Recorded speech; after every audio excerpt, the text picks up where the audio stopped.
and Siegel Advisors on our operations-specific internal staffing model development. We have a broad range of productivity statistics which cover our entire agency. You'll be hearing from Daniel, who will preview the fiscal 2026 budget, highlighting the impact of contractual compensation increases driven by the contract provisions of the union settlements.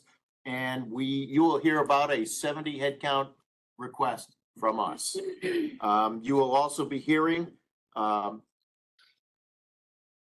be hearing from Soraya Buckler.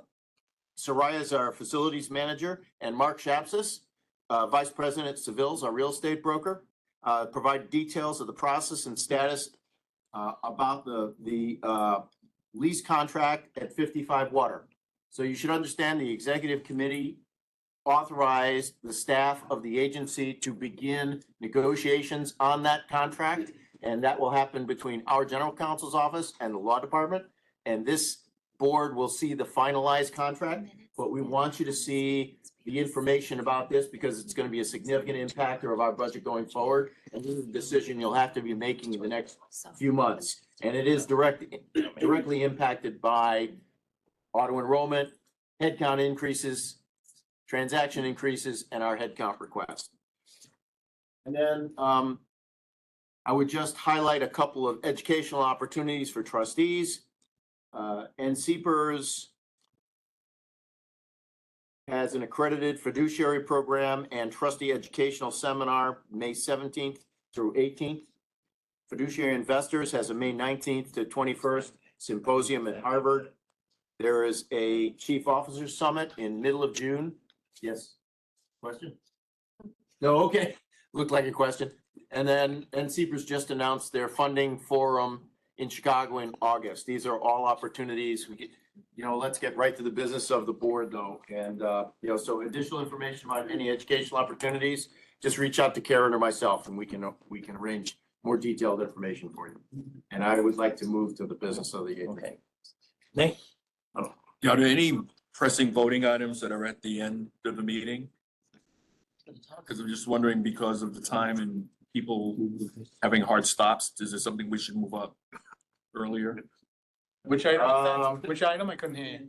I would say anything I you didn't would make specific, I said in general. There are any Let's items? just try to rush through as much as we Yes. can. Okay, well, Yeah, I think you're right. If there's something we should vote. Well, we the can thing vote about on. these You're right. formats- not actionable related to the headcount increase because we're going to just summarize the budget leading into a June vote. That's what we planned on. Okay. All right. So nothing that has to be voted on. Staffing. Yeah, the staffing. Sandy, I just have one broader budget question. Is other items that have monetary values associated with them, are they also in the administrative budget or are they separate and apart? And I guess the question is, should they be part of the administrative budget? Well, we are going to talk, there are two items that are actually impacted. One's an extension of the VITEC contract, which is already in the budget, and temporary services contract, which is already in the budget. Okay. All right. I just didn't want to double do something. Yeah, yep, I understand.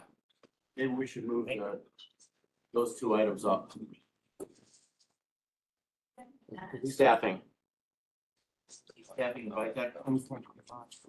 You want to vote on proposed 24 and 25 first?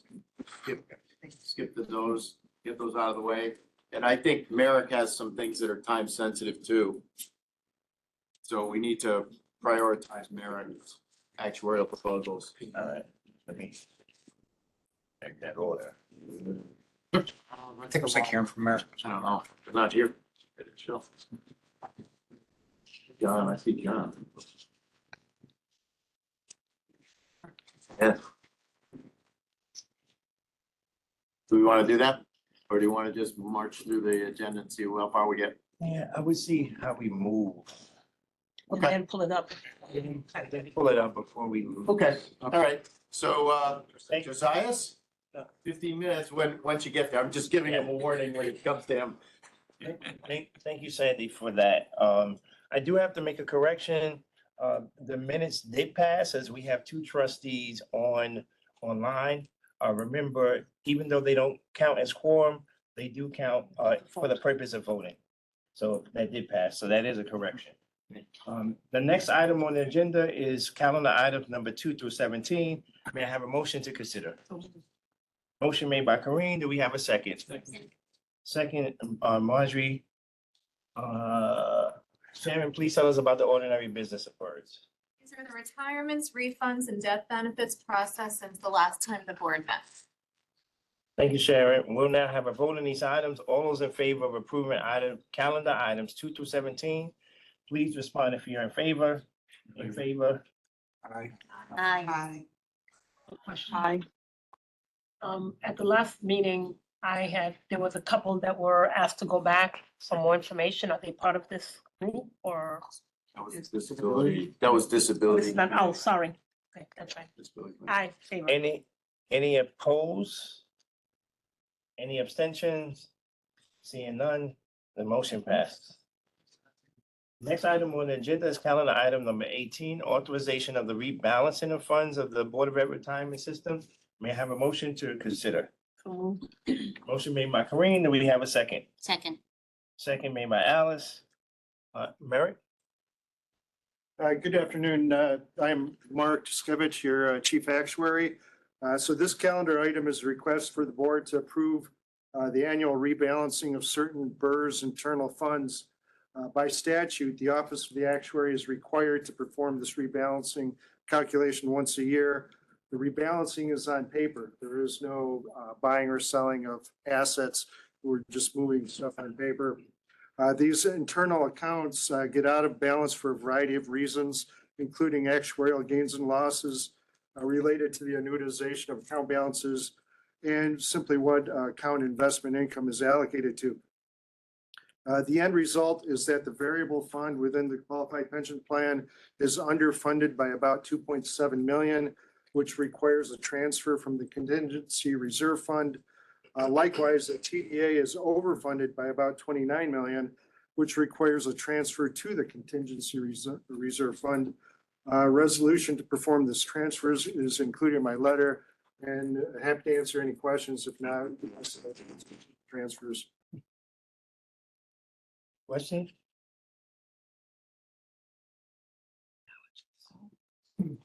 Any questions? Questions? Seeing none, we'll go to vote. All those in favor, please indicate if you're in favor. Aye. Aye.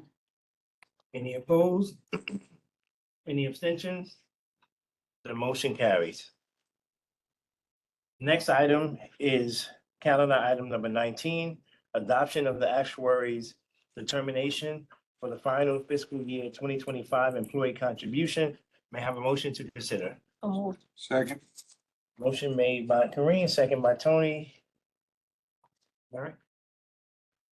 This item is a request for the board to adopt the final employer contribution amount for fiscal year 25, which is ending next month. Prior to the start of the fiscal year, the Office of the Actuary performed a preliminary calculation of this amount. Both the preliminary and the final amounts are shown in detail in my letter on page A1. The final amount of 257 million increased approximately by 8 million from the preliminary amount. And that was due to the enactment of the 3-year period and the final average salary instead of the 5-year period for tier 6 members. And there was also an additional charge for certain member contributions related to the Galeno settlement. I'm happy to answer any questions, but if there are none, ask the board to adopt this final contribution amount. Any questions? Any questions? Seeing no questions, all those in favor of adopting calendar item number 19, please respond if you're in favor. In favor? Aye. Any opposed? Any abstentions? This motion carries. Thank you, Merrick. Thank you. The next item on the agenda is calendar item number 20, adoption of the Disability Committee's recommendations. May I have a motion to consider? So moved. Motion made by Kareem, second by Margaret. Dallas is here to present this item to us. Dallas? Meeting of the Disability Committee held on March 18th, 2025. The committee reviewed 7 recommendation reports, issued recommendations on 6 reports, and one report was tabled to the next disability committee meeting.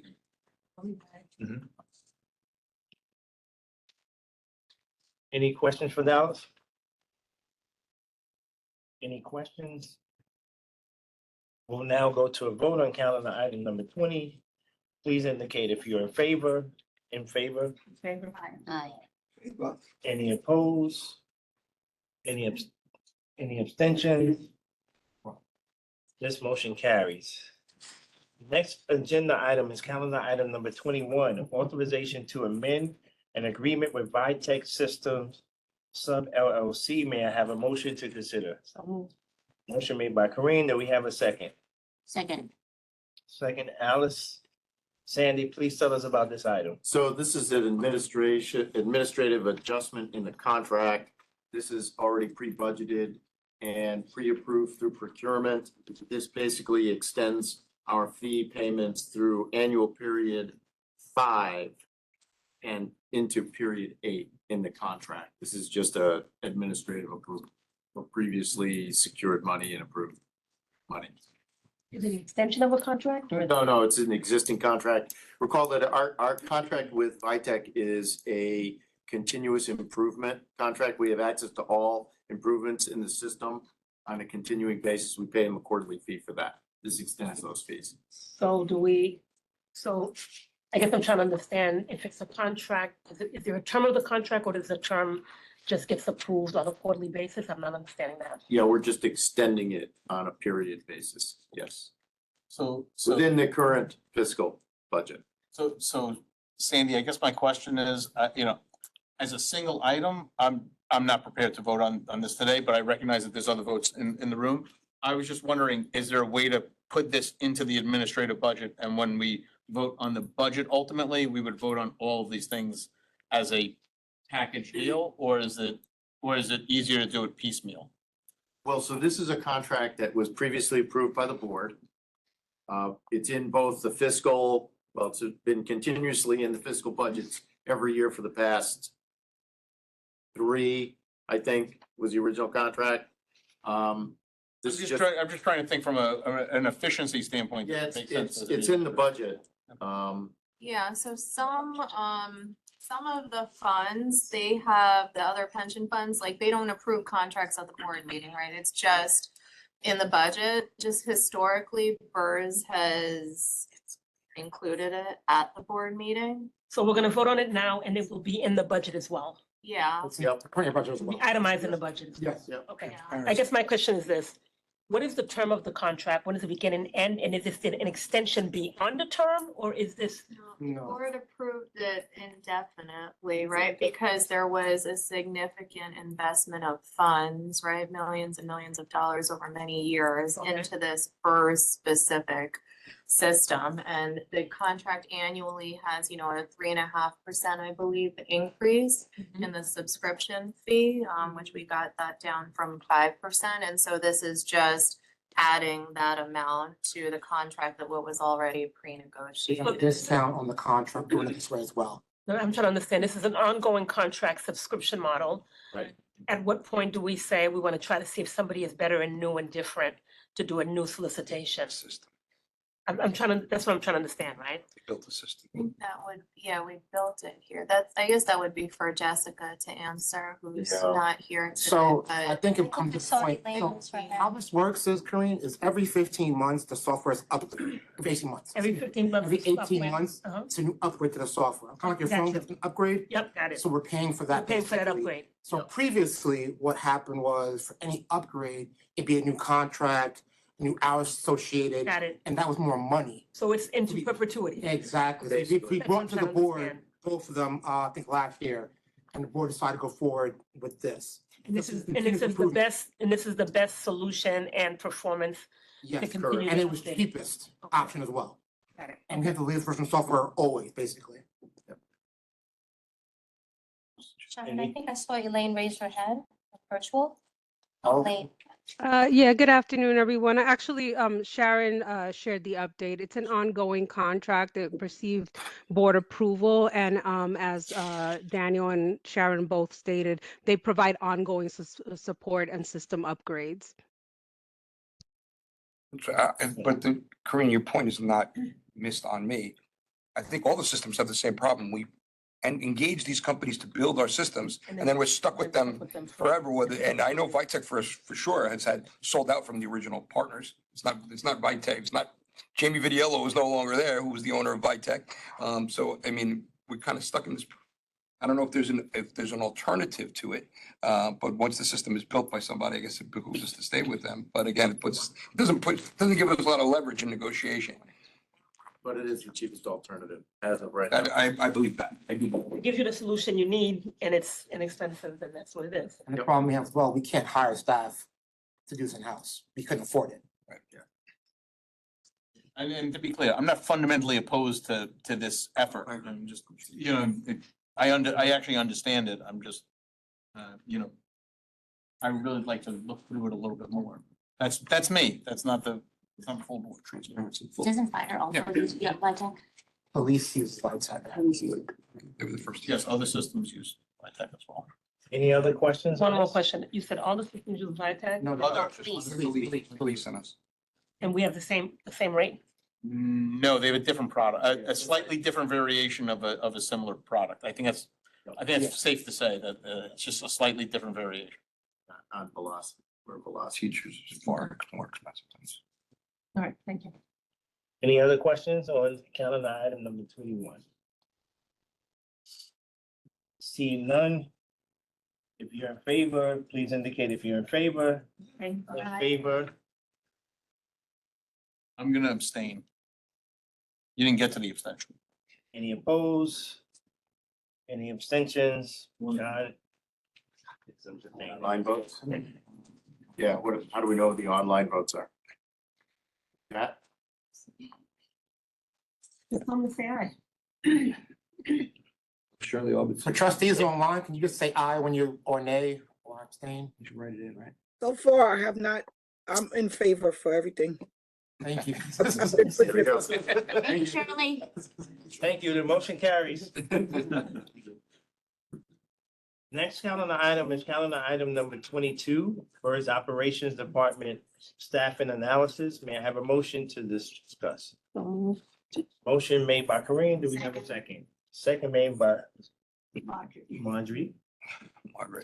Director of Operations, Josias Rodriguez is here to discuss this item. Josias? Good afternoon, everyone. There's a lot to cover. I just asked that we hold the questions to the end, to the Q&A. I've seen Sandy a couple times in passing, and you heard him just now have a 15-minute limit. So I want to That's stay 10 to minutes that. with 5 minutes of question. Yeah, and it started once. Okay. Next slide. So in preparation for the expected spike in membership, the executive office requested that we start developing a staffing model, which we did over a year ago. And it was a high-level staffing model. We focused on transaction volume and production. Active membership has increased drastically since then.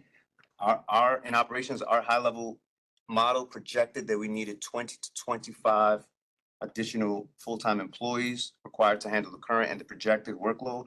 We brought it on Siegel to consult and help us. They have assisted us in doing a deeper dive and developing a more sophisticated and technical staffing model that could be applied to each unit within operations and added to our day-to-day business intelligence reporting. Siegel has assessed less than half of the operational units and has recommended an increase of 10 additional full-time employees. Siegel still has to assess the remaining operational units and the downstream impact on other areas of the organization if operations was to get additional headcount. We believe that in order to maintain the quality of the current service levels, strategic staffing and process enhancements are essential. Next slide, please. I want to highlight two areas where BERS has optimized and increased efficiency levels. The first is the loans portfolio management cleanup effort that we did over the last 5 years. We cleaned up over 10,000 loans. We reduced the portfolio by close to half. We had to staff up. We went from 1 dedicated employee to 8, and then we went back down based on what we believed there would be less work once we cleaned up the effort. but we see that there's still work to maintain the portfolio is different than just to clean up the portfolio. It was difficult to quantify the cost savings when in this effort, but what we could say is that it made the organization as a whole a lot more efficient. There's less loans that have to be reviewed when it comes to benefits such as death benefits, transfers, retirement. Also, less loans that appear on member statements online. We get less requests, phone calls, inquiries about loans. The second area is pension payroll management cleanup. In 2021, we started the procurement process to bring in a vendor to help us start identifying deceased members, retirees on a proactive, automated basis. And we started utilizing a death match matching service through LexisNexis in 2023. We identified close to 1,500 annuitants that were deceased. They were receiving payments to total $8.5 million. We are currently in the process of recouping that. We have successfully recouped some of that. We are projected an annual savings of just under $4.25 million annually based on not just this, but other preventative measures that we put in place. Both of these initiatives that we've done in pension payroll and in loans, they're not the only ones, but they're the ones that we wanted to highlight, shows that we do not only look at running operations from a staffing standpoint. We try to introduce as much efficiencies, streamline our processes, and optimize these departments. Next slide, please. So we brought in a consultant, Siegel. We worked with Siegel back in 2019. They helped us develop standardized SOPMs, standardized operating procedural manuals, so that we can standardize our approach to our processes. And now they are helping us develop a more technical, sophisticated staffing model. After that, they will look at the downstream effects that it has in other areas of the organization.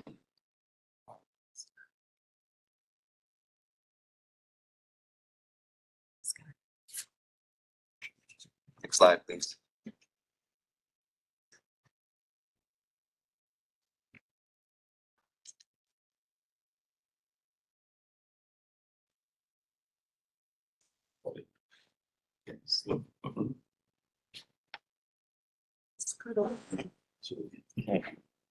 So Siegel helped us by developing a methodology where our high level assessment looked at just transactional volumes and the production we needed to reach those transactional volumes. We also looked at the percentage of members that we serviced through those transactional volumes and projected that work.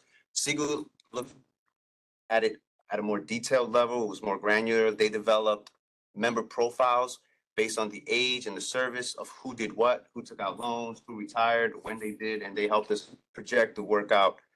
And we projected the staffing requirements based on this methodology. We've applied this methodology to, again, less than half of the units, and we've had recommendations from Siegel based on this methodology. Next slide, please.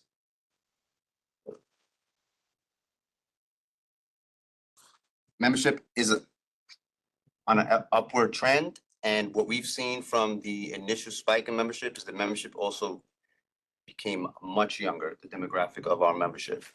We've projected membership for the next 10 years based on not just macro increases in membership, but we also looked at the deltas, including when members separate, pass away, retire, and they're not part of our active membership anymore.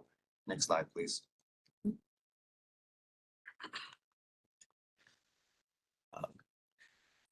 These are the projections that we have, and we see an upward trend. Now, I want to state that these numbers are based on just 6 months of data that we have from auto enrollment, but we do see that there's an upward trend. I believe personally that these numbers are extremely conservative, just based on the fact that the governor signed in 2022, I believe, a law that wants to reduce the classroom sizes and the student to teacher ratio. They want to also decrease that, which I believe will mean that there'll be more classrooms, there'll be more space, so there'll be more support staff, and then hiring will go up. Now, that's just an opinion, my professional opinion, but I wanted to state that I believe that these numbers are extremely conservative. Next slide, please. These numbers here show our staff to member ratio. And if you look at our numbers prior to auto enrollment, those were our lowest numbers. That's where we were starting to see progress, I would say. Membership, when you look at membership as a whole, active membership has increased by 82%, total membership by 49%. If we wanted to return our staff to member ratio to what it was prior to auto enrollment, we would need a 39% increase in staffing, which would equate to 66 additional staff members. And the reason why I wanted to show this graphic, this table here, is to show that right now we are playing catch up. Well, we were playing catch up when we first started. The numbers I have to 2019, but even before that, BERS has been extremely understaffed. The numbers were going down, and then with auto enrollment, they went back to what they originally were. Next slide, please. These are the areas where we applied Siegel's methodology, and we will speak to the assessment and the recommendations. Next slide, please.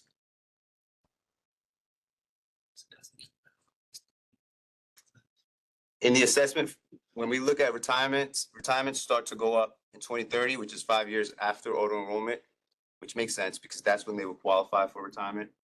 But even though the data did not reflect, based on Siegel's assessment, that there's a huge change, the recommendation was still that we would add at least 1 FTE here to continue to maintain the CEM benchmark. Is that we, not us, but all public pension systems that utilize CEM benchmarking pay out pensions in 30 days or less, and that's from the date of their last active paycheck to the date of their first pension check. BERS currently pays out 62% of their pensions in 30 days or less. Unlike other retirement systems within New York and within the nation who meet this benchmark, they pay out a fraction of the benefits. We can't do that because our members, their pensions on average, based on the last monthly pension payroll file, is $1,323 monthly, which amounts to $15,876 annually. That amount is slightly above the federal poverty line of $15,650 for a single person household. In New York City, people will not be able to live off of this pension alone. So unlike the other retirement systems that can pay a portion of their pension, our members here at BERS, we have to pay the full benefits, and we do this for 62% of our members within 30 days or less. And in order to continue to service our members at that rate, we would need at least 1 additional headcount here. I would also like to add that the retirement calculation process is the culmination of all of the work before that. So SEP, arrears, all of the work is like a funnel. It comes down to retirement. So we also need to properly staff all of the other areas so that we can handle the work proactively, so that we can continue to pay our members at least at the rate that we're currently paying them, so that there's no disruption in income. The next area, next slide, please. Next, we looked at SCP, which is service credit purchase, also includes arrears. The recommendation by Siegel, based on the projected work, was an additional 7 full-time employees in this area. What we saw was that overnight, there was an increase of over 20,000 members, and because of the lag in payrolls and timing, every single member has to pay at least 2 to 3 arrears because it takes that long for the deductions to start. That plus the SCP work tied around retirements, the recommendation is 7 additional headcount here. Next slide, please.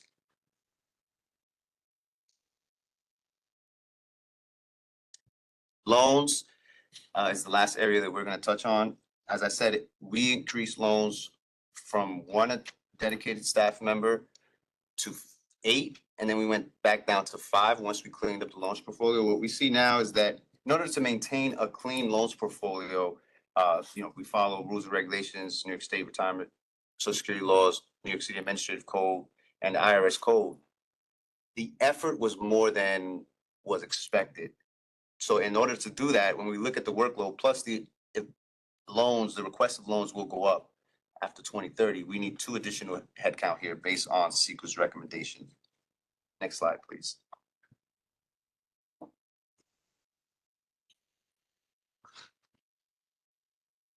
The next steps are, we're gonna complete Siegel, we're gonna apply a methodology, establish one and apply one to all of the operational units.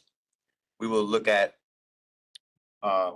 what is needed for each unit, and then we will also measure the effects of these increases across the entire agency. Next slide, please. We want to speak to, currently right now, overtime has gone up year after year in order for us to deal with special projects like Galeno, but also the day-to-day, and overtime is not sustainable. When we look at overtime, it is a lot more expensive to pay out overtime on an hourly basis. And also from the employee experience and the management perspective, it is just not sustainable for us to continue to rely so heavily on overtime. Next slide, please. In conclusion, over the last 5-6 years, operations has restructured operations to create more focus, more specialized teams, more control. We have created a scalable framework. Now, that in addition to the business intelligence reporting that we use, that we've now added the staffing model, and we will add to all of the areas within operations. It looks like we need a lot more staff based on just the assessment that we've done so far for less than half of operations. And what I want to really highlight is that we do not believe that staffing is the answer to everything. We've looked at introducing efficiencies. We've done that in other areas, not just the 2 that we've highlighted, optimizing the process. Siegel has worked with us back in 2019. They came on board in 2020, right before the pandemic, and during the pandemic, we created SOPM standardized operating procedural manuals. We looked at those. We looked at the bottlenecks, the pain points. We wanted to streamline the process, but optimization can only get you so far. Based on our member demographics, their needs, and how we have to service them, we need more members. Staff, I'm sorry. We gave you the numbers. I'm sorry. So just Josiah is here to actually illustrate to the trustees something that we've been doing for the last 5 or 6 years. We've been accumulating statistics on productivity in extraordinary detail. I've shared it a number of times with trustees. We get monthly reports.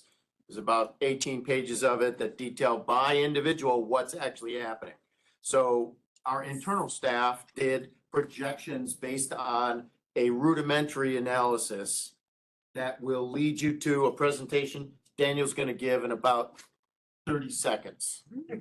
Siegel was hired to verify our internal analysis. And so far they've done this internal analysis on part of Josiah's operations and have verified, I think generally speaking, they're right on top of the numbers that we expected to hear. But, we want to make sure that we've got very strong argument for what you're about to hear in terms of request for 70 additional headcount to be put into our agency over the next 2 or 3 years. Daniel, any questions about this? Any questions? Just a quick one. Some of your projections were based on, class size matters.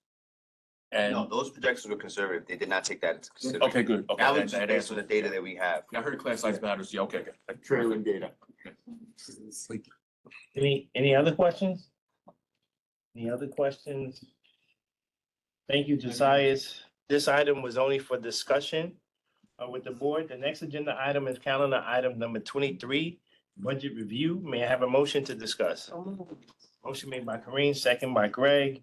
Deputy Executive Director Daniel Miller is here to discuss. Daniel? Good afternoon, everyone, or evening. Hold on, let's see. So you've heard from Josias and how auto enrollment's impacted our transactions and the need for more staff. One thing that was not mentioned, I think is key, is CEM benchmarking. They're a firm that benchmarks pension funds of our size across the nation.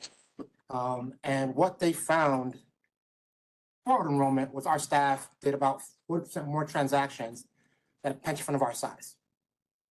Also, that did not include TDA either. How many more? 40% more transactions than pension funds our size across the country. It's independent analysis. It's not our word for it. That's independent of ours. That was before order enrollment. Next slide. Issue, because it's protected view. Okay, Let me I get- can speak to it. Oh, let me get Kevin coming. Just say enable editing. Yeah. Yeah, enable editing. Enable editing. Just give me this. Oh. Why'd you protect her, Daniel? Can I ask a question before we get? It ties into the budget, so unless you're gonna pop in. White one. Yeah, there's a tile open. Right there, yep. It's, Don't have a question. For what? Budget, I've been sorry. Yes. Karen, do you want me to share? the budget? John? Yeah, What's your question? yeah, my question is, maybe you touched on this, with the if there were 70 additional heads, is the fringe covered by DOE? No, Or is the fringe covered by the city? Like, who's covering the our fringe? admin budget, the fringe, it's in our The budget. fringe is coming out of the corpus of Yes. Yeah, cut, charge the corpus. Just keep them in here. Karen, can I share the budget? oh, if you can share, that'd be Share, great. Chitra. Enable editing. Yeah. Should be. That's the secret. So many heads.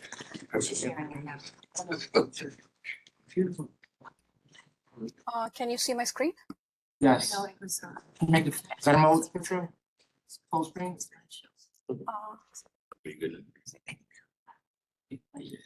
No, if you go into view, it should be presentation mode. And present mode, Chitra.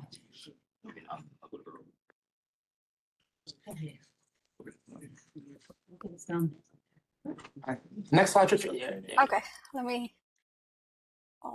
Okay, so for next fiscal year that begins in July 1, we are requesting a post budget of $47.82 million. Next slide. That's a significant increase on the prior year's budget of $35.88 million. It's about $11.84 million increase. However, of that increase, 60% of it is non-discretionary. 5.14 million is mandated personal costs. The fringe rate increased by 6.25%, 3.25% union contract increases, and another budget for promotions and staff leveling service. Also, the spending of 2.1 million OTPS for Vice Secretary earlier that's required in the contract we already signed. We get to that screen, so we can see it. Budget trend screen. See the screen. Although Chitra's controlling the screen. Oh, is that? Oh. Yeah. Budget trend, Chitra, the third Okay, slide. budget trend. Okay, sorry. Yeah. Are you able to see the screen? No, it's the first page. Oh, okay. There it is. Here it is. You zoom in. Yeah, let me slideshow. Okay, let me try slideshow now. Can you zoom in, Karen, on your screen? Does it go further? Sandy, you guys will email this around? Yeah, let me know. This is a Oh, yeah. preview. Are you able to see now? Yeah, that's Yeah, it. perfect. So as you see here, last year was 13.8 million. This request this year is 47.8 million. As I was saying, of that increase, 11.84 million, 60% of it is non-discretionary. 5.14 million is mandated personnel costs between fringe rate increase, union contract, and promotions for staff. Within that also is 2.1 million OTPS for VITEC and software upgrades, which the board has already approved. Next slide. Chitra, are you able to put in the next slide? Thanks. Yeah, I think it's not Moving ahead in the full show. Okay, let me go through them. Use the mouse in the lower right. Yeah, so that's what I was referring to, the required changes. Okay, These are required changes. No, Go back to just please. sorry, yeah. right there. So these are required changes, 5.148 million of the 11 million increase in the budget this year. So you see the breakdown there, and increase in overtime. Now, So- no, one quick question. Yep. Fringe is only, this is the budget, but it's based on head count and Yes, how you bring people in. So there could be timing benefits based on when you're bringing people in. exactly. So of the requested budget of $47.8 million, we don't foresee us spending that this year, the actual expense. Our budget is funded through our corpus, which means BERS Investments pays for our budget. So anything unspent will back to the corpus. Why we're asking for some account this year is because the plan. In order to anticipate the rolling increases on what staff will need on transactions for loans, SCPs. Because what happens is, once you join the system, you can't take a loan out for the first year. So for all new auto enrollment, all those members really can't do much yet. And beneficiaries and join TDA, they can't take out loans and they can't buy back prior service. So that rolling in over a 2-year period. Hence why the headcount is going to roll in over a 2 to 3 year period. But we want the headcount allocated this year so we can plan ahead and know exactly what we're doing going forward. So active membership, as Josiah said, has increased by 82%. And active memberships is what drives transactions. Their members make phone calls, mostly they write us to come visit us for visits. They take out loans, SCPs, TDA transactions, beneficiaries. So that 82% jump in number of membership in one fiscal year is the largest increase BERS has ever seen on a 1-year period. The headcount request is not a 1-to-1. So we're asking for a 40% increase in headcount for an 82% increase in active membership. So we're not trying to kill the budget here, but this is what is needed to maintain our service level. So it's a phased-in approach, geared towards actual transaction growth by the membership. So this is directly tied to our service obligations to our members. Like I said before, this is not going to be, if we spend $48 million this year, I can't see it happening. It's going to be pretty hard. That's a quick question. Your head count of 70 is total over 3 years, or it's not So what individual happens- year one? It's what we put in Galaxy, the DOE system for headcount, we put in there now. Yep. So we'll have the ability to hire 70 Over head 3 years. over longevity.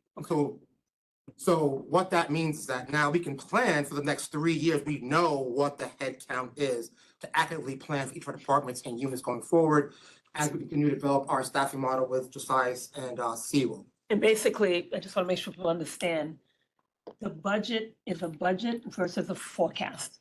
Meaning you may have a budget for $100 million, but if you're hiring over time, you're not hiring everybody upfront. There is operationally, there's a real tug of war about headcount and expenses. And if you get it in, it just makes it easier when it's time for you to hire. So if my budget is $100 million and I hire 30 people today and 30 people next year, I'm not spending the budget. It's the forecast, it's the budget versus the actual, and then ultimately forecast. So, typically what I've seen is systematically over a 3-year period, increasing your budget. Here, you're going for it all in one shot, even though admittingly, you're probably not going to spend the 47 million if you were to get it. But the problem that creates from an administrative standpoint is for the board, who's ultimately responsible for all of this stuff. We're starting at a place where if we fail to approve budgets going forward, we default to the previous year's budget. By putting in an increase of this size, what happens next year when you come back to the board and say we need another $3 million, and we've then over time went from 35 million to a $50 million budget because you didn't spend the money, but we're budgeted for 47. It's typical in the city for every city agency, including DOE and every mayoral agency, to do budget modifications throughout the year as the needs change. I don't know why this would be different than that process, just because it's the Board of Ed, and because the DOE, I think, works on a budget modification process where you go back to the city when you need additional funds. That's not ideal. Yeah, I'm not saying, I'm not saying it's a perfect system, but 99% of the government works that way. Yeah, but 99% of the government didn't see their membership jump by That's my 80%. point. That's not debating the point. I'm just It's asking, like I'm asking you're- the question. My you're job not here is wrong. to It's ask just- questions and understand this, right? It's the wrong comparison, that's all, John. Yeah, I agree with you. I understand that, but at the end of the day, this is a government entity. And I'm just trying to understand it because as fiduciaries, our job is to ask questions and understand what we're voting on. I Right, and I just want to be comfortable with what we're voting on. the reason we had Josiah make his presentation, and we wanted the trustees to understand that we watch the statistics very closely. We are developing a staffing model with the support of Siegel to confirm the structure of that staffing model. We will be reporting that out to this board on a regular basis to make sure that we can justify those 70. Yeah, I mean, this is That's- not, that's it's that not a problem. small ask by any measure. I think. It's not a small effort. Yeah. I think you said it's kind of unprecedented for having 80% increase in membership. Oh, I'll concede that point. I'm just saying that this is it's uncharted Like territory. you said, we have done historically.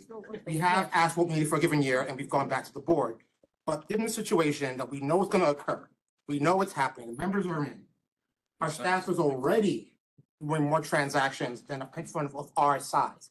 So to maintain the level of service to our membership going forward over a 3-year period, we can plan this appropriately to go back to the board every time.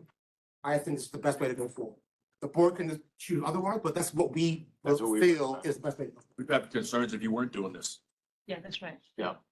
I mean, I think the idea that you're not asking a one-to-one spend based on increase in staff, increase in It's member. half, so Right. 80% increase in membership and a 41% increase. And I think, John, to your point around, are you gonna keep coming back year after year? Well, it's, there's always gonna have to be a bridge that says, here's where you are today, here's what you asked for. Yeah. If you're asking for more, what happened to what we gave you to begin with, right?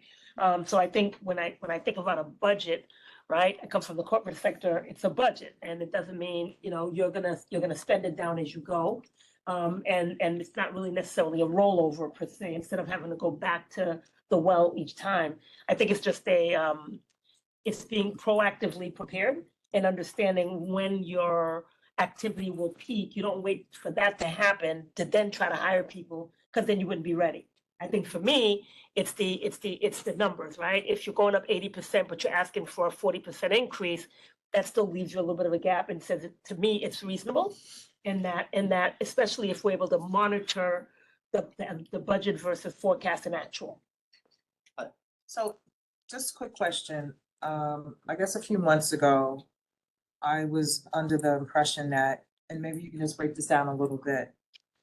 Where do the temps and full-time staff come in? Go back a few slides, Chitra. Yeah. To the increases over time. So with the increase in headcount we're requesting, we've dramatically decreased the temp spend. So I think right now we have 20 temps and that would decrease to 3 temps next fiscal year. Is that your question? So your goal, Dramatically reduce temps. We Replace them with want to have staff be full-time. Yeah. We don't want to have a that really staff. is an option like before auto enrollment. It seemed like you guys favored more temps over full-time. Well, correct? we weren't sure what's actually gonna occur. Yeah. Right. So we were being Right. cautious, Yeah. Yeah, that's what I'm hearing. I was We were like, being wait, cautious in the ask. Right. Last fiscal year, we didn't have any headcount. We had, I think, 30 the year before that, just to handle the previous number of employees.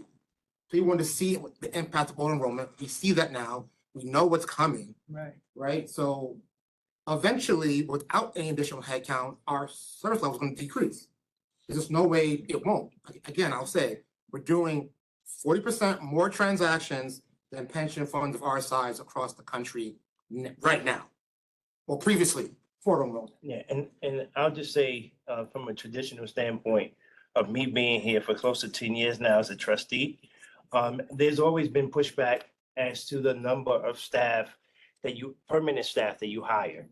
So there's always been where the staff in a budget proposal had to include temps in order to provide service to the members. So that's where the temps versus actual full-time staff came in, because there's always been pushback as to the number of permanent staff that's hired. And I will speak to temps are not ideal, Right. because again, your temps have retaining them is not the same. Limited access. On Limited data access to the data is not the same. Performance is not the same. They're not empowered, they're not bought in. Right. So there's gonna be a give and take, but I think the temp solution is really not a solution. Yeah. Right? It's a temporary, it's like a, Switch. put like a Band-Aid on a cancer, Right, so to right. speak, right? So you save money when you have temps. Not necessarily, Not because necessarily. you're paying a premium to have the temp. Now, one might say, if I have a temp, I don't have to pay the fringe, but the dollars that you pay over the cost of the temp, you probably balance out. What you don't get is the longevity, the experience, the access, and the service, right? So I mean, in some instances, temps work because you may not know what the volume's gonna be, so you need to have some temps to make sure that if things go awry, you have something, you have a solution to address that peak. Yeah. But if you know long-term, you're going up by 80%, it's gonna just be a constant peak. It's not gonna peak and valley. It's gonna just be a constant peak, and you gotta prepare for that. Sorry, Chef, something to say? I just wanted, because of John's question, we've always taken a measured approach to staffing. So, as we restructured in operations and we introduced efficiencies, we got 9 additional headcount 2 years ago when there was an approval of 30. There's been already a spike in production. When you look at the loans, fiscal operations has already told me, they felt the pressure. As we keep the loans portfolio up to date and accurate, there's more payments coming in, not just through payroll. This has nothing to do with auto enrollment. Same thing with cleaning up the pension payroll management unit. That's created a lot more work for fiscal operations. That's created a lot more work for legal as we work on recouping the funds that were overpaid. So currently, right now, we already are understaffed. Auto enrollment, you see the pressure, member-facing departments feel the pressure of spike in auto enrollment. Quality assurance, who runs payrolls, they already feel the spike in auto enrollment. This analysis shows projected work into the future that we know we're going to feel the pressure in operations. But as a whole, you don't want the organization to feel strained and to barely be above water and then have to continue to play catch up. Because as you saw, we have been playing catch up. Our members, we want to properly serve our members proactively. So we need these members. Back further, the last time BERS had a surge membership, not like this, but a surge of 2012 when Tier 4 ended. We had 6,000 new members in like 3-week period. We did not increase staff at that point and service suffered. I was here for that. Staff can talk to that when we were here. So I've experienced this before, staff increase doesn't align membership increase. I'll speak from the member perspective. I am a BERS member, and nothing would make me more irate that you have my money and I can't get the services that I need. And so from my perspective, service is very, very important, especially, and I'm not like most of the members, I can afford to be delayed or whatever. You can call me. But you're right about that. I start right at the top, work my way down. But I have the access to do that. I think we have to be very careful about how we serve our part-time members, our lower income members, those that don't have the kind of discretionary income that some of us in the room have. And so for me, I think, while we try to compare it to the other pensions, it's very different. And we do have to have a sense of responsibility around service level delivery, and that is optimal for our members because it is their dollars. And if the less they have, the more important those dollars are to them. The fact they get 8 times more vacations than pay funds our size. 8 times more calls, emails, member visits. 8 times, 800% than funds of our size. To Kareem's point, because these funds don't have majority part-time like BERS has. It's a different clientele. And to even add to that, so my pushback all of these years has been just similar to what Kareem has said, but a little bit deeper. So I would say to folks when there were budget pushbacks, I would say, are we saying that low wage employees, That's right. a majority who are people of color, a majority who are women, should receive any less service than some of the other systems? And that would always be my pushback, right? They should receive no less. And so I think being proactive here, knowing that there's an increase, these numbers are not going anywhere. Auto enrollment has been something that we all push for, pushing several different cycles within the legislature to get this done in the state. And we got it done. like, we need to provide the adequate service, that goes with that. To See, further add to that point, 10 years ago, our budget was half the police fund, and we had the same amount of active members that they had. They were retirees, but again, retirees don't drive transactions. And we're trying to close that gap because it was not equitable between two funds in the city. And we just closed that gap staffing wise 8 months ago. I think it's important not to compare apples to oranges. We need to look at our membership, as you guys have done the analysis, looked at the transactions, the kinds of transactions that are required, and really determine what's best for our members, within the boundaries of good service and people having access to their money in a timely manner. I agree. So is the expectation that we've heard it for the first time today, is the expectation we'll come back next month and take action? Or if we have questions in the meantime, the team will be available to answer any questions that individual trustees may have regarding look, 70 heads is a lot, $13 million is a lot. So I think it would be very difficult for any of us to just take action off of one presentation when we're talking about a lot of money and admittingly, a process that will take a couple of years to implement. So I think waiting 30 days or so is not the end of the world if we're gonna get it right. So that is I'm just trying to understand the timing. I think it's going to vote. That was the plan. That's what we got here. No, I think that was changed. No. I had it for a vote. You want to go to a vote? Yeah, let's vote. And so I have a question. This is Marielle. I've had my hand raised. Hi, good afternoon, colleagues. Apologies I couldn't make it in person. And apologies if I missed this as well. Just a question in terms of the actual 70 hires. Could you speak to kind of what types of employees are these? Will these be civil service jobs? Will these be, if you could just talk a little bit about that. Thank you. Sure. The vast majority will be civil servants jobs. Most of the times we use here at BERS, ARBE, the Associate Retirement Benefit Examiner, CIR, Customer Information Rep, Assistant RBE.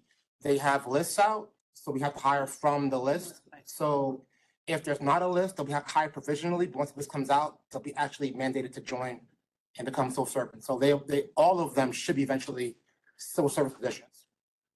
So respectfully, I understand that some people would like to vote to that. I'm respectfully requesting a table as this is not time sensitive and 30 days. There's an appropriate amount of time to review $13 million and 70 heads. But that's, I'm just one person. 11.8 million, not 30.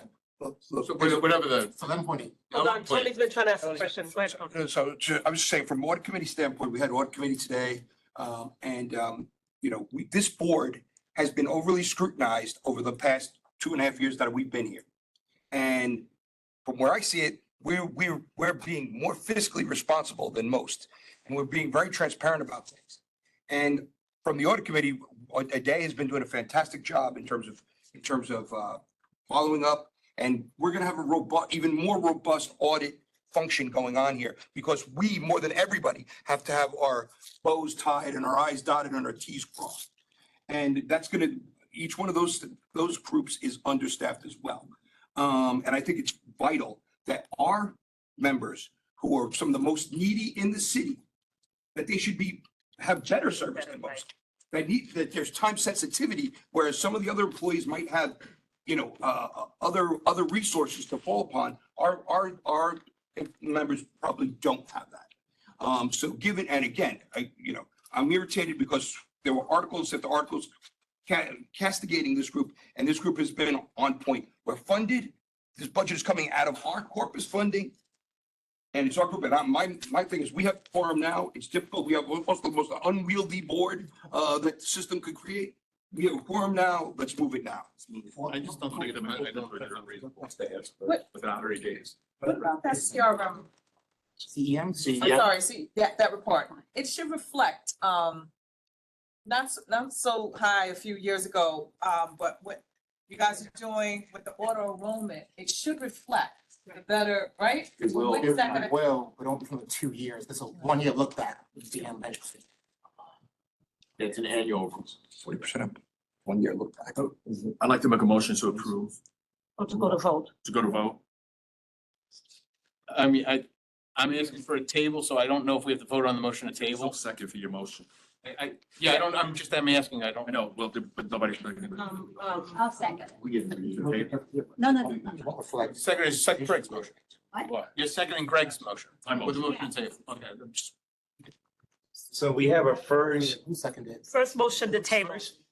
Yeah, I well, think- but that's out of order because there's no Is there a motion second? to table until I made a motion. His motion. Yeah, I had a motion to table.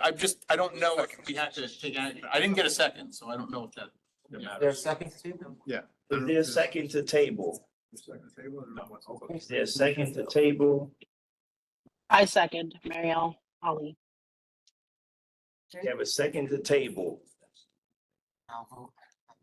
Now we go to a vote on tabling the budget. All those in favor of tabling the budget, please indicate if you're in favor. Aye. Aye. All those opposed to tabling the budget, please indicate if you're opposed. Opposed? Now it's on. Any abstention? Any abstentions? Abstention, one abstention. The motion fails. Dr. D? Dr. D. That motion. I abstain as well. Two abstentions. On the, What matter Motion to On table. the motion to table. Now to Greg's motion. In favor as well. This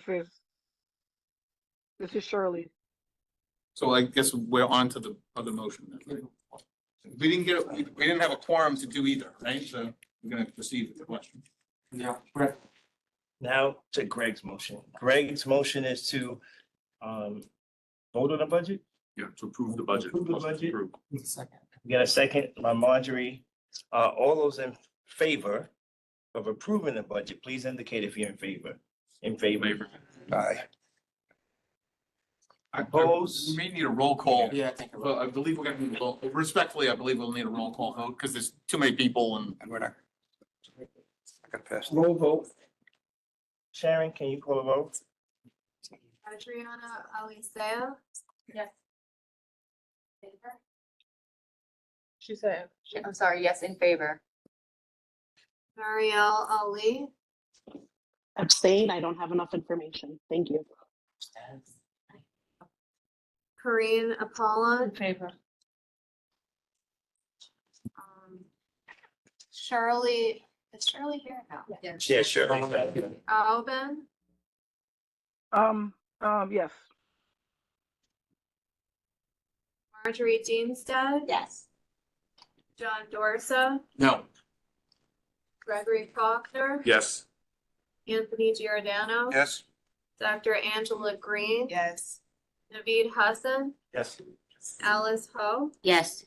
Rima Izquierdo. Abstain. Dr. Darling Mirame. Yes. Donald Nesbitt. Yes. Sharon Odwin. Yes. Mahisha Saab. Yes. Frank Starabella. Okay. Abstentions are 1, no, 14 yeses. One short. Oh, 14 yeses on. One short. We needed 15. So we can revisit this next month? Sure. The motion fails. Next item. Staffing, we did staffing already, right? Can I just make a statement that if anybody, those that need more information, that they try to make sure that they ask the question to get the information that's necessary so we can put this to a vote in June. Hope we have quorum in June. Please come to the meeting. Jim. Well, Yeah. we need to have quorum in June. So temp staff services for Equilium was the next item? Yes, Yeah. we're at 6 p.m. All right, We can, the next agenda item is calendar item 24, authorization to extend an agreement with Industrial Staffing Services, Inc. to provide temporary staffing services to the Board of Retirement System. May I have a motion? Kareem with the motion. Do we have a second? Alice with the second. Sandy, please tell us about this. so we have a contract with Industrial Staffing Services doing business as Equilium.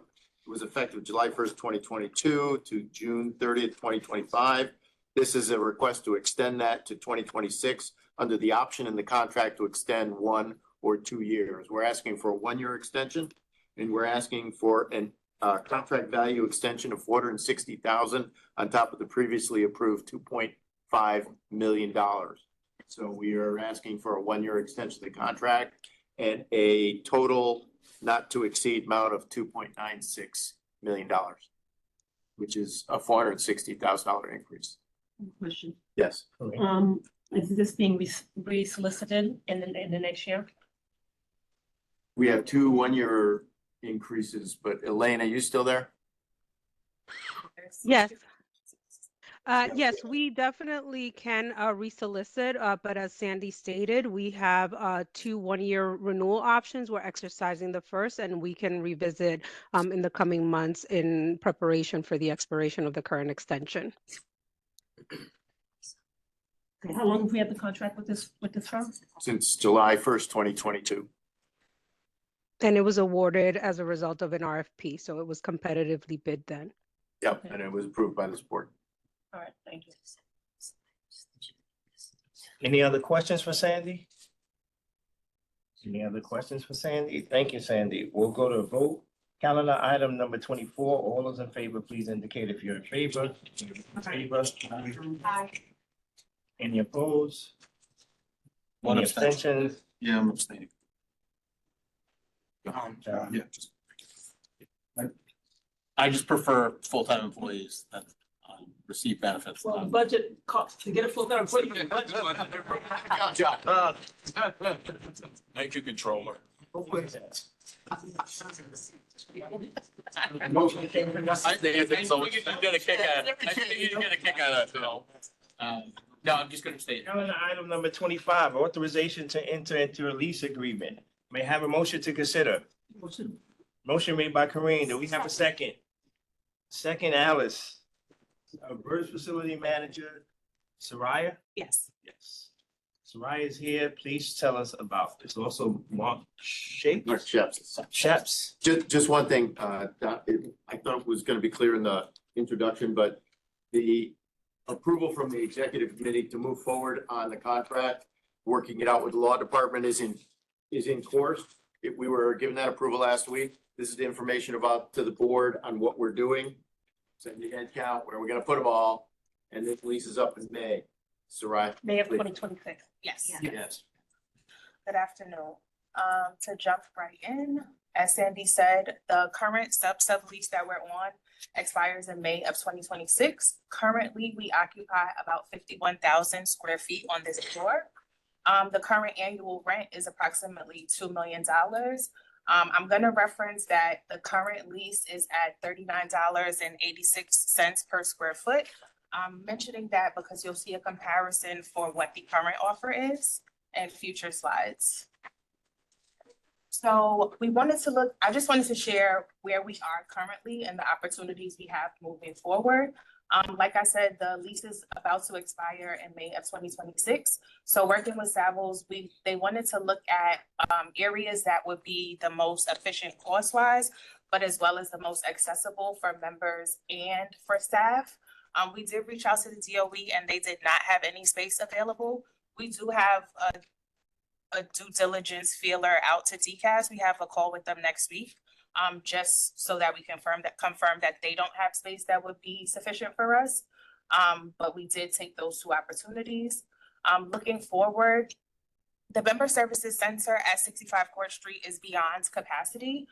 2 years ago, we moved them down to room 101, and within a year of moving them down there, they were at capacity. So I wanted to look at opportunities to bring them to 55 Water Street, not only so that we could build out additional space, but that they would be in the same space as the rest of the agency. Planning for future growth, the number went up from 60 to 70. So we know that there are going to be future headcount increases and requests. And I really like to be able to plan diligently for departments and staff and how we can situate everyone together in the ways that most make workflows most efficient.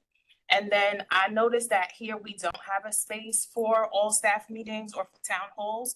So I wanted to look at opportunities for that in future cases as well. So in March of 2023, we put out an RFP for real estate services. 5 firms responded, and after presentations and proposals, we selected Seville's with the board approval. Seville's connected us with several architecture firms. So after we looked at proposals from those and interviews with those teams, we decided to work with the Schweitzer Group with the board's approval. What they did for us were initial space studies. So the spaces that we were looking at, they were able to show us what they could look like to serve BERS and its departments. In looking at sites that were available, Savills really looked at spaces that would meet the key criteria for the agency's needs. They did focus on Lower Manhattan and Brooklyn because they were the most cost effective and they would be the most easily accessible for both members and staff.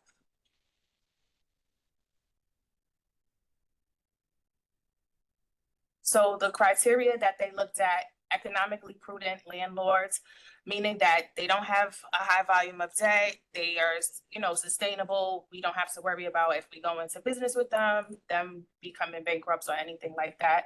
So a stable landlord was one of the criteria.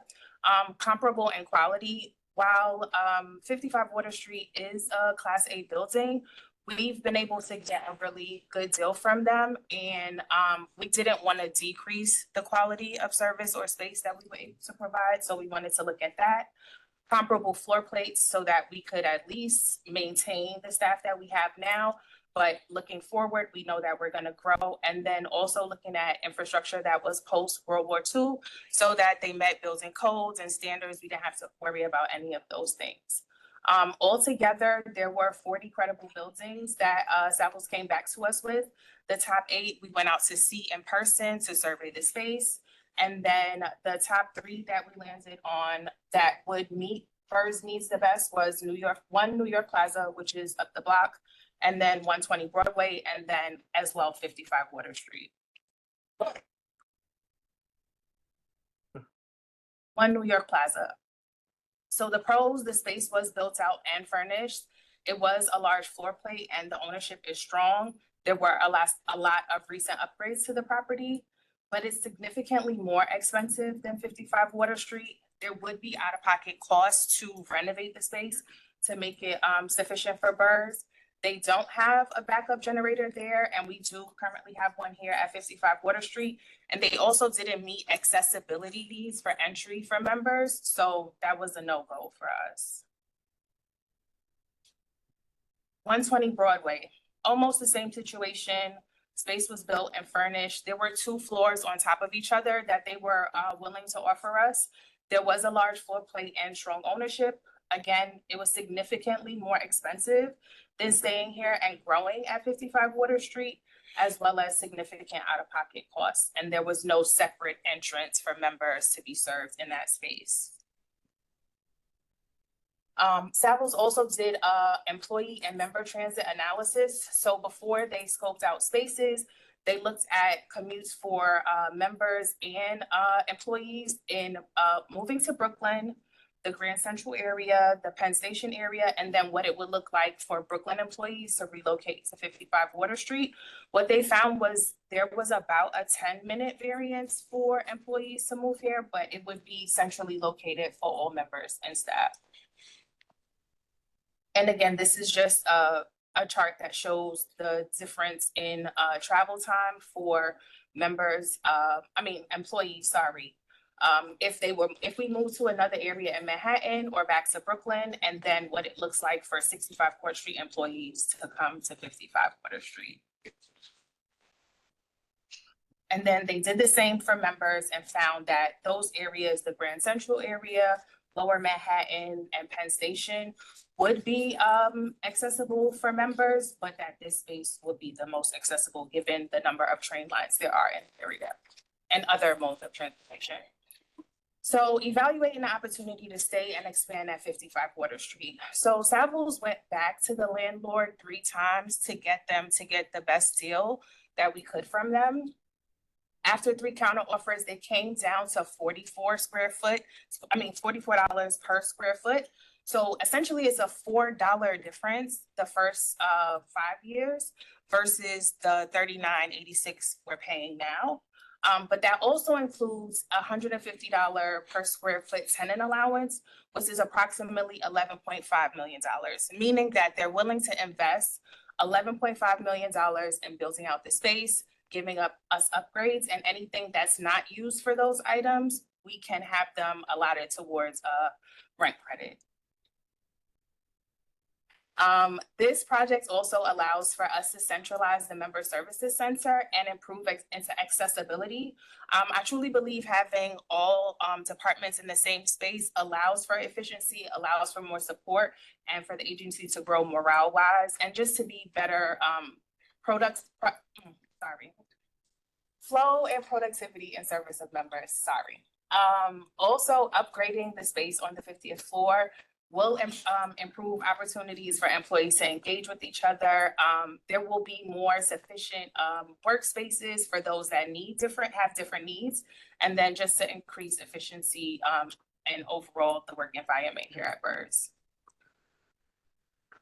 So if we were to bring the Member Services Center to 55 Water Street, we could increase the number of counselor offices from 10 to 16. This would allow for more members to be seen with lower wait times. It also allows for the level of care to be increased because counselors don't have to rush between members. And it does give us the opportunity to provide BERS members with the level of service they deserve. It also keeps BERS competitive. There is another pension system in the building that they have a walk-in center that they've had for over 20 years. So we want to make sure that we're meeting our members' needs as well as being competitive in the city. Planning for expansion of the 50th floor. So one of the things we'd like to do is take over the entire 50th floor. One, to support the immediate headcount growth we know we're going to have, as well as allow for seating arrangements for departments to be together.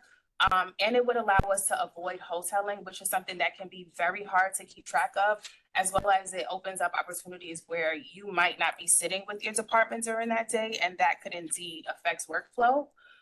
If there was ever a 5-day in-office work week to come back around, it's much better for us to be able to support that than to have to scramble after the fact to try to find a way to do that. And then also one of the projects we'd like to take on is expanding the lunchroom up here. It just allows for more agency-wide in-person meetings as well as cross-collaboration between employees. Most days when there are a large number of staff here, the lunchroom is currently full. So we want to give folks an opportunity to be able to step away from their desk in a space that they can have lunch and, have camaraderie with one another. So looking at the numbers, on the right side of the screen, you'll see the cost comparison between locations. 120 Broadway came in at almost $5 million a year. One New York Plaza came in at a little over $4 million a year. And 55 Water Street came in at a little over $3.5 million a year. So just to show the due diligence that Savills did on our behalf, the chart on the left, the first proposal was dated January 15th of 2025. Those were the numbers that they came back with. And then on the right is the final proposal that we received on April 11th. Each year, it's about $155,000 in savings that they were able to acquire for us. So I just wanted to point that out as well. And that doesn't include what it would cost if we actually were to move. It probably cost us Correct. a ton of money. Just IT moving is probably. Correct. Yes. Just to show even more due diligence and how great of a deal we're getting, I'll let Mark speak to the rents in the area by class of building. Hi, everyone. Mark Shapsis, Vice Chair over at Savills. Been in the business now for 38 years. So the downtown market has always been the best market for companies to be in, the best value. And what we have here is pricing in the trophy buildings, so the brand new, World Trade Center buildings are upwards of the $100 a square foot in rent. Brookfield Place, which is a step below, is $73 a square foot. And then there's a lot of buildings that are A buildings. This is one of the A buildings, and they're at $65 a square foot. And then you step down to B, where there's just tons of columns, there's small floor plates. They haven't really invested in the building, and those are at $51 a square foot. So, by getting at a $44 a square foot rent in an A building, really speaks to, what really a very, a tremendous, transaction this is. The $150 a square foot in work, is something you can pay for technology. We make it very easy to spend the money. Technology, furniture, construction, soft costs, anything you can spend it on. So we, purposely, built it that way, because when you have built space that's ready, it's not like you're starting from scratch. So you want to spend a lot of money on upgrading some of the other areas that you wouldn't normally if you moved to brand new space. Where you're right, it would cost, upwards of $350 a square foot to move, all in. So, look, I think the fact of the matter is, we actually also represented the other pension fund years ago. It's a very strong landlord. I think most people know it's a pension fund. They're conservative. They're not entrepreneurial. They're not looking for the last dollar. They're looking to do good, solid values, especially for good, solid credit tenants, which of course you are. So all in all, we're able to, achieve this type of transaction. State of Alabama. That's the retirement system of Alabama. Yes. Selling point. Can't change that. No. Can't change that. No, Yeah. so they got a lot of money, Yeah. so, but yeah, they've been really responsive and supportive in trying to keep us in the building, and they've made numerous accommodations to bring us to this offer. So in closing, I'll just say that they are committed to keeping BERS here. They're willing to invest in a new space, in a build out here. No other landlord was willing to provide that much investment to acquire us as tenants. So I think that's a big selling point. Also, being able to upgrade the member services center with a private entrance. If folks are familiar with the building, the entrance would be where, not exactly in the parking garage, but next to the parking garage. So folks can come right in off the street there. Also, being able to grow the space with the agency's growth, and not have to come back or scramble looking for additional space. And then also, what I will say is RSA is really diligent in investing in technology in the building and their infrastructure. They're always doing upgrades, even after Sandy, like they took certain conditions into account so that if something like that happens again, the building will not be flooded. So they're really big on that, as well as they are financially strong and stable ownership, as well as the fact that it's a very convenient location for both members and employees. I really do think that it would be in our due diligence to act fast and move forward. And TRS is in the building. Those of us who sit on the TRS board are here as well. TRS has a great separate entrance on the southwest corner, I guess that is southeast corner. Where their employees are, employees will be coming on the opposite side of the building. So it makes a lot of sense for particularly some of them who are moving, some members who are moving over from one place to the other. They'll have familiarity, and we're close to our sister fund. So I was just told by Chair that cars are waiting for people to be distributed back Take action home. on this before we.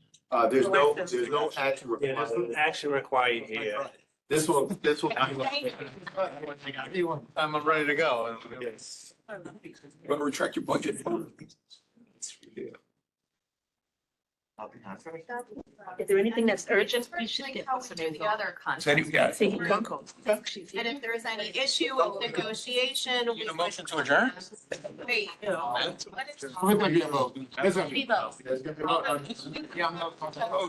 vote for John. Yeah, sorry about that. Tells you what I know. I motion to do the vote. Second. What are we voting for? Is it? Move forward, please. Vote, please. So you're saying we should go early, we should go now? Yes. Yes. Let's do it. So moved. Second. Because John said yes. Yeah. Aye. What? John? Sandy, it's been hand real estate. You gotta jump on it while you can. All in favor? All in Aye. Aye. Aye. Any opposed? Okay, great, thank you.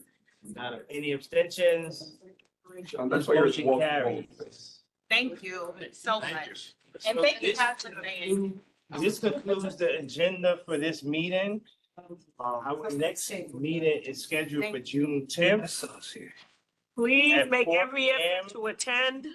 Please make every effort to attend. Please, we got a budget. May I have a motion to adjourn? So I didn't moved. get to go. Motion made by Kareem, do we have a second? Second by Alice, all those in staying. favor of I'm staying to hang adjourning out. the meeting, indicated in favor. Aye. Aye. Any opposed and want to stay here another hour? I'm gonna rethink investing. No opposed, any abstentions? Motion carries. This meeting is adjourned. Good evening, everyone. Thank you.